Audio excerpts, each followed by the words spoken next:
Hello friends जय जगन्नाथ। आज मु सुजी रे गोटे इडली रेसिपी नहीं कि आसी जहाँ बनैबा बहुत सहज, खाइबा को बहुत टेस्टी लगे और बहुत हेल्दी भी रहिबो। आकु मु खूब कम तेल रे बनैछि तो ता साथरे खाइबा पई मु गोटे चटनी बनैछि जोटा कि आपन को इडली साथरे खाइबा पई बहुत ही बढ़िया लागिबो। तो ता पई चलंतु देखि नबा आज रेसिपी। एई परी नुआ नुआ रेसिपी देखिया पई मो वीडियो को लाइक करिवे, शेयर करिवे आ चैनल को सब्सक्राइब करनेबे। तो प्रथमे देखंतु एई रेसिपी को बनया पई प्रथमे मु एठी गोटे फ्राइंग पैन बसै नै जाइछि। तो ता भितरे एठी मु गोटे टेबल स्पून हबो तेल दे देली। एठी मु इडली को बहुत हेल्दी भाबरे बनाउछि तो सेति पई एठी मु कम तेल यूज करछि। आपण चाहिले तेलर क्वांटिटी को बढ़ाई भी पारिबे। तापर एठी देखंतु तेल हल्का गरम हे सला परे एठी मु गोटे टेबल स्पून हबो फुटण को दे दोछि। फुटण रे एठी मु जीरा, सोरिष, बिरि डाली, बुट डाली को मिसै कि एठी मु गोटे फुटण बनेछि तो सेई फुटण को एठी मु दे दोछि। तो फुटण को देई सला परे आकु मु हल्का टिके भाजी नै जाउछि। एबे देखंतु हल्का टिके भाजी नै सला परे एठी मु दुईटा कंचा लंका को एठी चॉप करके रखली तो ताकू दे देली। ता साथरे एठी मु हाफ इंच अदा को भी चॉप करके रखली तो से अदा को भी दे देली। ता साथरे एठी मु किछि भेरसुआ पत्र को रखतिली तो से भेरसुआ पत्र को भी दे देली। ए सब को पकै सला परे ताकू टिके हल्का भाजी नै जाउछि। एबे देखंतु ये हल्का भाजी गलानी तो तापरे एठी मु हाफ टेबल स्पून थारु कम एठी हल्दी को दे दोछि। हल्दी को दे सारला परे आको मु भलो भाबरे मिसै नै जाउछि। हल्दी को देले एई पिठार कलर बहुत ही बढ़िया आसीबो तो सेति पई एठी मु हल्दी देइछि। तापरे एठी मु हाफ कप थारु कम एठी गाजर को कोरिकी रखतिली तो से गाजर को दे देली। गाजर को देइकी ताकू टिके हल्का भाजी नै जाउछि।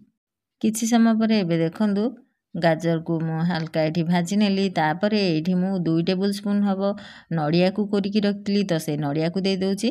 नडिया एठी ऑप्शनल अछि, आपण चाहिले नडिया को देई परिबे नले ताकू स्किप मध्ये करि परिबे, किंतु नडिया देले यार टेस्ट बहुत ही बढ़िया आसी थाए। तो नडिया को देई सला परे आकु भी भलो भाबरे मिसै नै जाउछि आ ए गाजर साथिरे नडिया को भी टिके हल्का भाजी नै जाउछि। तो एठी देखंतु नडिया भी हमर हल्का भाजी गलानी। तापरे एठी देखंतु गोटे कप हबो एठी मु सुजी को नै जाइछि तो से सुजी को भी एठी दे दोछि। सुजी को देई सला परे आकु मु भलो भाबरे मिसै नै जाउछि आ मिसै कि एई सब परिया साथिरे एई सुजी को भी हल्का टिके भाजी नै जाउछि। तारो कलर टिके हल्का चेंज हेबा पर्यंत एठी मु भाजी नै जाउछि। बेसी समय भाजिबेनी, केवल हल्का टिके तारो कलर चेंज हे आसिया पर्यंत एठी मु भाजी नै जाउछि। गैस र फ्लेम को मीडियम रखिबे। मीडियम फ्लेम रे आकु टिके हल्का भाजी नेबे। एठी देखंतु किछि समय परे एठी सुजी हमर हल्का भाजी हेलानी। तारो कलर एबे हल्का चेंज हे आसलानी। एबे मु गैस को बंद करने जाउछि आ आकु गोटे बाउल को बाहर करने जाउछि। गोटे बाउल को आकु बाहर कर सला परे ता भितरे एठी मु हाफ कप हबो दही दे दोछि। तो दही से दे सला परे से दही किनारे मु एठी अल्प टिके पानी भी दे दोछि। तो तापरे एठी मु स्वाद अनुसार लूण को भी दे देली। तापरे एठी अल्प अल्प पानी देई ताकू भलो भाबरे एठी मु मिसै नै जाउछि। एका संगरे बिल्कुल भी पानी देबेनी नले से पतला हे जिवो बेसी। अल्प अल्प पानी दे ताकू एई भली मिसै नै जाइछि। आपण एठी देखि पारथुबे बैटर कंसिस्टेंसी एई भली रखिबे।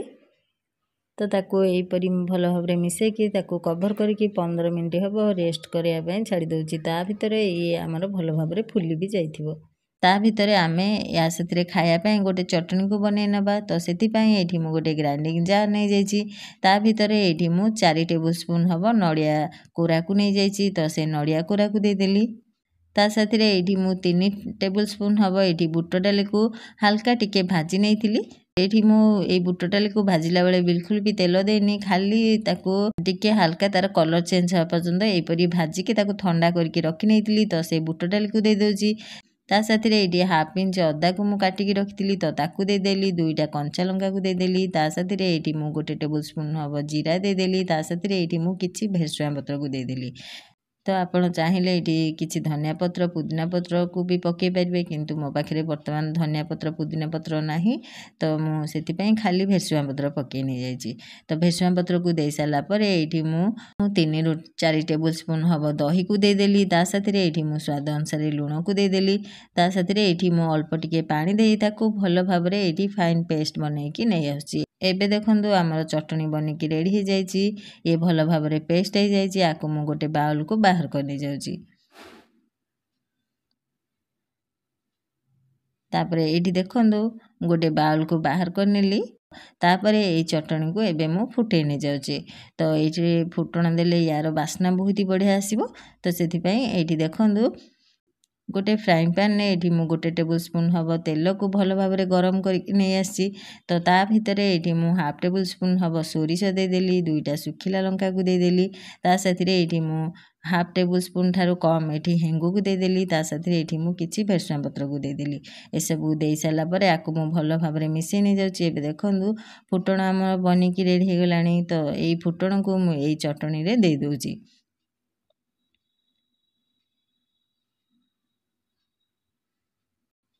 एबे देखंदु फुटण को चटणी रे देई साला परे आकु मु भल भाबरे मिसै नै जाउची। याकु मु साइड करिक रखि नै जाउची। तापरे एठी जो बैटर को मु बनाई की रखितिली तो से बैटर को एबे चेक करने जाउची। तो एठी देखंदु एबे मु कवर को बाहर करने जाइची। आग अपेक्षा जेतिकी पानी थिला से सब पानी टाणी नै जाइची। आग अपेक्षा आहुरी सुखिला भी हे जाइची, भल भाबरे फुली भी जाइची।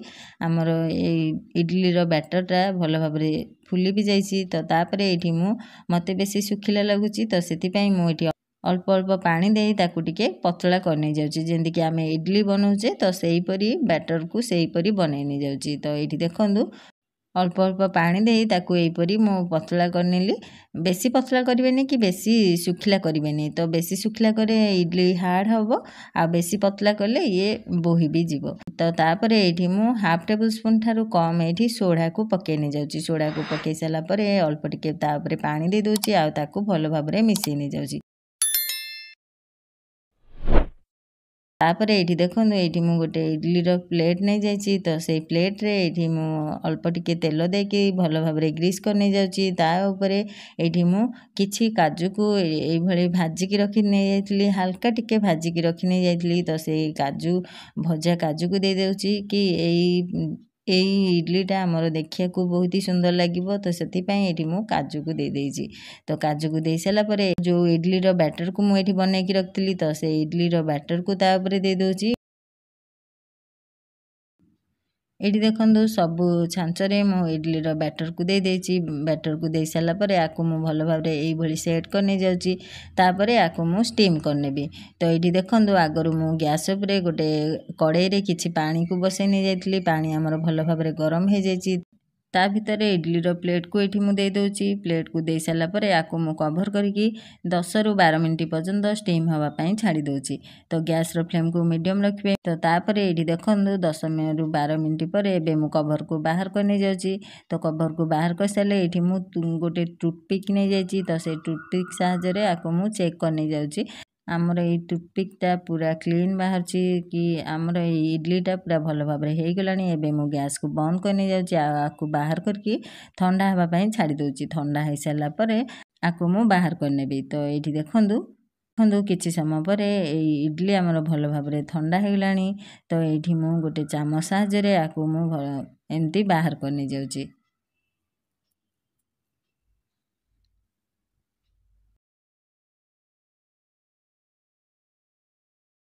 केते जल्दी आमर इडली बनिकी रेडी हे गला। ये देखिया को केते सुंदर लागुची, केते सॉफ्ट भी रहिची आउ केते जल्दी भी बनी गला। आपण एई परी इडली को सकाळ रो जळखिया रे बनेकी खाइ परबे। ये बहुत ही हेल्दी भी रहइबो आ बहुत ही टेस्टी भी लागिबो। तो आकु मु गोटे प्लेट रे सर्व करने जाउची। एबे एडी देखंदु एडी इडली को मु गोटे प्लेट रे सर्व कर साला परे एडी देखंदु गोटे इडली को मु एठी भांगी देखौची। देखंदु केते सुंदर भाबरे ये सॉफ्ट रहिची, केते जाली हे की बनिची हमर इडली, केते सुंदर सॉफ्ट रहिची आउ ये खाइबा पई भी बहुत ही बढ़िया टेस्ट लागे। तो आपण एई परी इडली को बनै की देखंदु। ये बहुत जल्दी भी बनि जिवो, बहुत हेल्दी भी रहिबो आ बहुत टेस्टी भी लागिबो। आ आपण एई परी इडली को थरे बनै की देखंदु। आपण घरे समस्त बहुत ही पसंद करिवे। आपण आकु बनै की पिला मानको टिफिन बॉक्स रे भी देई परिवे, नले ब्रेकफास्ट रे भी बनै की खाइ परिवे।